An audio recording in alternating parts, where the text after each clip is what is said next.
three important pillars of designing a home: aesthetics, functionality, and economics. Aesthetics means how you want your home to look and feel of the house. Do you like home to look traditional or modern? Do you want your home to look luxurious or simple? Aesthetics is all about how your home looks and feels to you. Functionality. Every area in your house has some purpose. Some features are simple and some are complex.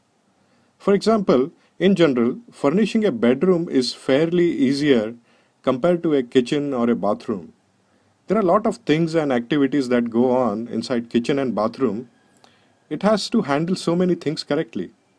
A good looking home with poor functionality is not cool. Economics. Money.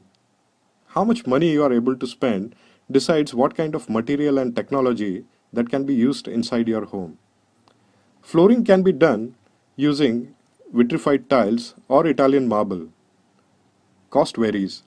Soft closing cabinets are excellent thing to have inside kitchen, but they are costlier compared to regular hinges. Economics decides what kind of look and feel and functionality you can have. These three factors are interdependent. A good balance of all three will make your home beautiful and utilize every inch of your home efficiently.